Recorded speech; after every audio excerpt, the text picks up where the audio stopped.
Channel of Vadodara. Dabhoi Sarita railway ફાટક પાસે બનાવેલ ઓવરબ્રિજની મેન્ટેનન્સની કામગીરી ચાલુ હતી। તે દરમિયાન 7 દિવસ માટે આ બ્રિજને બંધ કરવામાં આવ્યો હતો, ત્યારે હવે આ કામગીરી પૂર્ણ થતાં જ આ બ્રિજને વાહન વ્યવહાર માટે ખુલ્લો મૂકવામાં આવ્યો છે। ડભોઈ સરિતા રેલવે ફાટક ઓવરબ્રિજ આજથી ફરી વાહનો માટે ધમધમતો કરવામાં આવતા Dabhoi Vadodara statue of unity સહિત તીર્થક્ષેત્ર ચાંદોદ કરનાળી માટે રાહતના સમાચાર મળ્યા છે। ત્યારે ગત રાત્રિના સમયથી જ ઓવરબ્રિજને ખુલ્લો મૂકવામાં આવતા વાહન ચાલકોમાં ખુશીની લહેર જોવા મળી હતી। આ ઓવરબ્રિજ બંધ હોવાને કારણે ડાયવર્ઝન આપવામાં આવ્યું હતું। લોકોને 10 થી 12 કિલોમીટર ફરીને જવું પડતું હતું।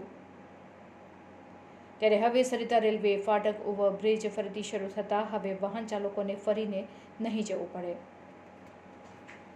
ડભોઈ શહેરમાં ટ્રાફિકનું ભારણ ઓછું થતાં નગરજનો પણ 7 દિવસથી હેરાન પરેશાન હતા। ત્યારે હવે ગત રાત્રિના રોજ ઓવરબ્રિજ ખુલતા જ ડભોઈ નગરના લોકો અને વાહન ચાલકો પરેશાનીમાંથી મુક્ત થયા છે।